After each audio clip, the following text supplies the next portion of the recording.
Not much great racing on this week, lads. So I have a few questions I would genuinely like answered. So what we're going to spend this next 20 minutes or so finding out is who is Joe Value. Joe, this is a bit of a surprise to Joe.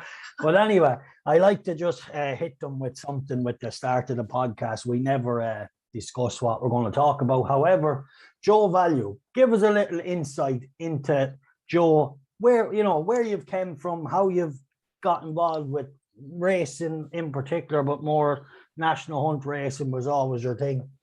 So fill us in, where did it all begin for Joe Value? Well, from Newbridge, County Kildare originally, so that's kind of very close to the Curra racetrack, and Naas racetrack in Puntingtown is not that too far away either. My father, Lord of Mercy, always had an interest in greyhound racing more than horse racing, but the horse racing was always on telly as well in our house growing up. And Lord of Mercy on him had a few pointers, and he used to bring me along when I was maybe 5 or 6 years of age, and just for an old day out, an old Sunday. And we had a couple of half decent ones, and a little bit of success with that. More into their breeding and selling them on kind of thing. But that's how I got the bug, basically. Definitely the bug for the national hunts. And obviously the Curra, as I said, not too far away. I used to go up to the Curra in my teens. I was lucky in one respect that a lot of great judges around my area, the Newbridge area, like, I hope they don't mind me mentioning their name now, but the likes of Colin White, should be friendly with. He's an on-course bookmaker. Dennis Dempsey, great judge, learned a lot off him. Frank Snell, used to mark the board in Frank's when I was a young lad, I was 17. I shouldn't have even been in the shop, but used to mark the old board, and just learned. I'm still learning, to this day I'm still learning, but there's some things that I picked up, luckily enough as a young fella, that other people wouldn't have been as lucky, I suppose, and a lot of them things have stuck with me.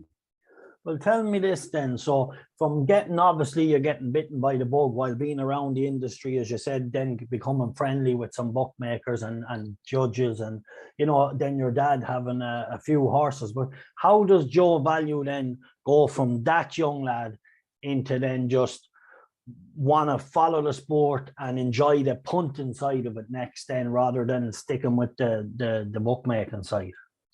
Yeah, well, the punting side is a very hard apprenticeship, when there's a lot, they can sing that. Yeah, like an awful lot of variables that you have to try and overcome if you are to make a long-term profit. It's basically just you learn from experience as you go along, and the do's and the don'ts, and it's getting out of them bad habits that we all have them, and it's going at races that maybe you shouldn't, and maybe the odds aren't on your side, and kind of taking too much of a fondness to a horse, where other people say, oh, he's a bit of a dodge, and you're sticking with him through thick and thin. And it took me a long time to I'm still learning about the breeding side of it. As I touch on Colin White again, he's brilliant at the breeding side of things. He's taught me a lot. I'm never afraid to learn. Even to this day, I'm never afraid to learn of whoever I'm conversing with. I think there's always something in horse racing that you can learn and that you can pick up, and just improve yourself as a punter.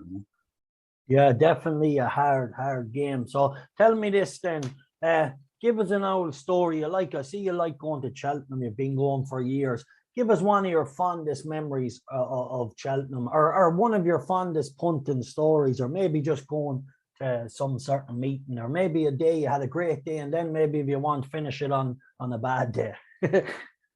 Yeah, no, I don't have many massive days I can report. I've had a few near misses with the antipodes. I'd love to turn around and say, oh, I got this, I got that, but I didn't. I'm kind of more a solid man. Now, I do go for my big touches on the antipodes, but I've had a few near misses. The likes of Paisley Park, if he had won the Stairs Hurdle the year that he was odds on, I would have got a beautiful touch over that. Annie Power, the time she won the Champion Hurdle, if Faheen didn't get hurt that year, he would have probably ran. Well, he would have won. He probably would have ran. He definitely would have ran in the Champion Hurdle. Excuse me. And Annie Power would have stuck to the mares, but Faheen got injured, he got pulled out, and then the switch to Annie to the champion hurdle. If she had stuck to the mares hurdle, that would have been a beautiful touch to me. I had a few horses in my hurl at huge prices. I'm always sorry. What was the other bit of the question? Yeah, no. Give us a little insight into it. Have you ever had a terrible day gambling, or a real, just a story that sticks out? Some days where you had a big near miss, or a day where you're walking, when you're going home and you're living in your thoughts. I've had a few of them anyway. I know that. Oh, there's been many a day, especially in my younger days. But I've been lucky in respect that, my father, he didn't mind me punting the horses, but he always told me, like, don't believe in yourself, stuck. Many's a time I've had a bad, say, Saturday or something like that, and I've had to tip him for the few points, I asked him for 50 quid or 100 quid or stuff like that. And he just basically said to me, you're not knocking that kind of way. You have to bet pocket. You have to just if you can't afford to have a bet, don't have one. That things stuck to me, that kind of a way.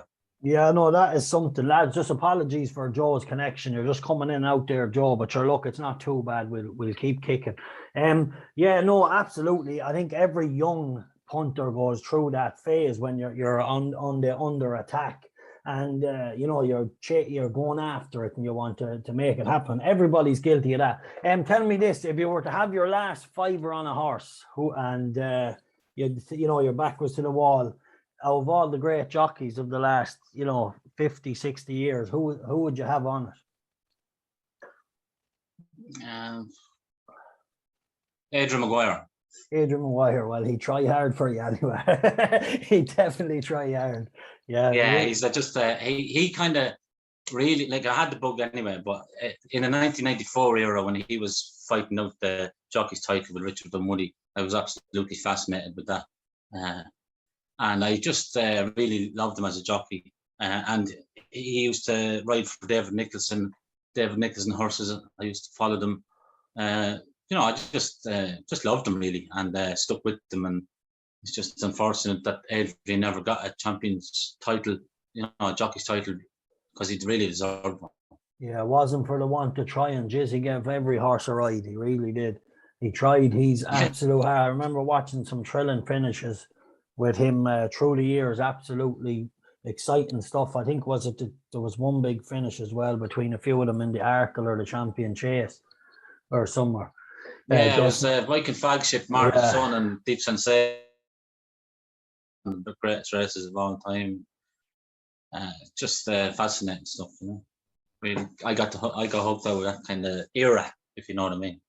Yeah, no, absolutely. Well, anyway, that was it. I genuinely just wanted to find out for myself as well, because as like I said, sorry, now I can't, if you had the whole thing about, and you said it there, you kind of just threw this on me. So yeah, I mean, I'm sure there's 100 stories I could tell you for it, but it's just like, when it's thrown at you, that kind of thing. Well, that's just, as you know here, Joe, from behind, that's all we ever do. The podcasts are just real. We have a chat. We go where it goes. We're not, not in the scripted. I've had a few people message me before about doing an interview, and then they say, we'll send John the script. I said, what the fuck are you talking about? What do you want a script for? Probably worried to say something they might like. But anyway, yeah, it is what it is. Tell me this. So listen, we found out a bit more about Joe Value. Like I said, he came on board with me a few months ago. We took him here at face value, never asked him really any questions about where he came from or anything. But anyway, it's working out great. And just like to say then, Joe, so leaving that behind us, let's have a quick look ahead then. I think the Tallwad Hurdle is Saturday. And lads, I'm going to be honest, apart from the Tallwad Hurdle, the reason I decided to throw this on Joe today was because there's, excuse my language, there's fuck all else to talk about. So, coming up, what about Constitution Hill? Is it, Joe? A horse that was very impressive. He took down the Harry Fry horse, who won impressive albeit in Newton Abbot, but he beat him out of sight. There's another interesting runner. Shall we have one more? But I thought, go to your maiden hurdle, he's a very, very good horse. Definitely a horse I really like. However, Yeah, he's a very, very good horse, but I think this is he's a bit keen and a bit shot up. I thought maybe a spin in the maiden hurdle again, get him switched off, and Big ask, yeah. Big ask. well, it could just blow his fucking marbles like at this level. He's obviously a machine of a horse. Pulled very hard the last day, but I like him a lot. But I just hate this angle. I'm not going to mention many trainers, but a lot of them just overfaced him and they just wreck their fucking good horses. But yeah, he's a horse you'd be thinking settle him, win a maiden, teach him, settle him a bit more, go for a step up, and then chuck him in here. You know, like if he won his Ascot maiden doing everything right, you'd say lovely, perfect. We come here because if he did everything right, he would have won his maiden impressive. And then you say, right, he's okay, but he's just a horse I feel that needs to be taught one or two more little lessons about life before chucked into a race like this. However, he is a machine.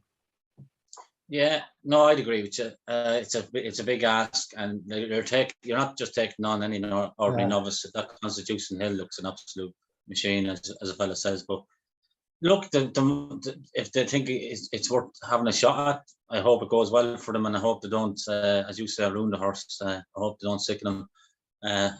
It's interesting, and I'd love to see that Ryan Potter horse run well as well. Jetwall, it's his first Grade 1 runner. Yeah, so it's a big day for him. He won in Leicester the last day, was it? He won. Yeah, that's right.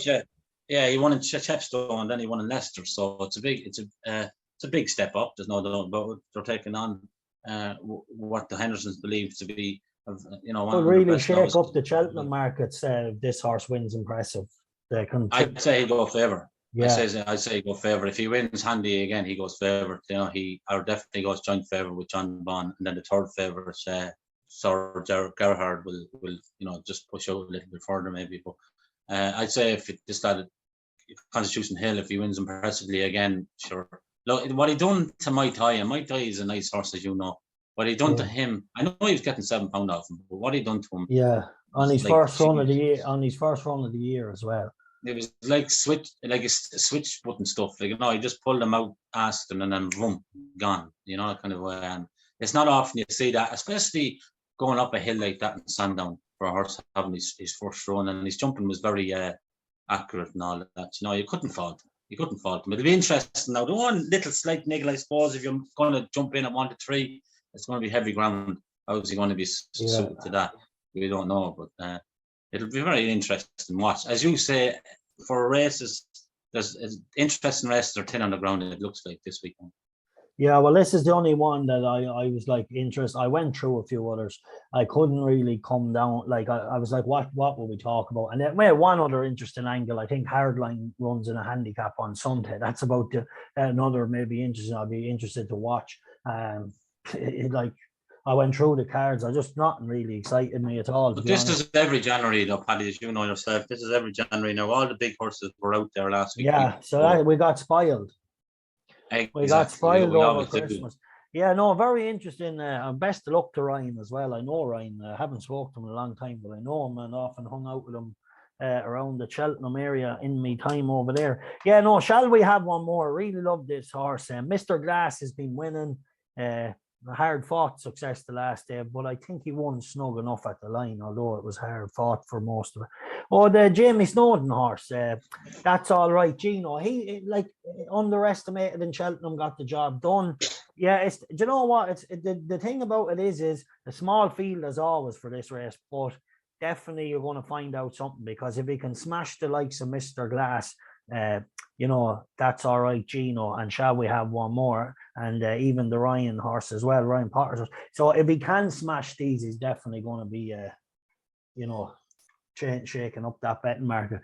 Right, lads, I know it's short, it's sweet, and I know it's January, but it is what it is. We have to just batten down the hatches and try and enjoy the what is moderate cards ahead for the next little while. But hopefully things will liven up. And we can enjoy it again. But before you know it, the big spring meetings will be in, the national hunt season will be over, and we'll be into the flat, which I can't wait, because I have a notebook of about fucking 6,000 flat horses, and I can't wait for them to come out there next year. After doing the full study last season, I'm actually really looking forward to that. But anyway, until then, we have a lot of jumping to to get through the big festivals all in the spring. Definitely see what this COVID does, lads. If COVID would F off, we might actually organise a Cold Bear Sports Day out at one of the races. But the way things are at the minute, you know, it's just annoying. But definitely in the spring, we could organise something, maybe get us all together. If anyone wanted to come and hang out for the day, we could, you know, plot something and try and knock a few on-course bookies off their stands, if possible. Joe Value, anything else there? I'll give you the last word. No, nothing really. Just it's just the type of year, as you said, that you just need to be patient and you can't push things because you know, there's a lot of horses as well. You have to remember getting their inoculations now, and that takes a while for horses to get over, and different stables do that at a different time. You know, where they're getting the jab and all that, the flu jab and all that. So it's just a tricky time of the year. Most punters will understand that, and most punters will respect that.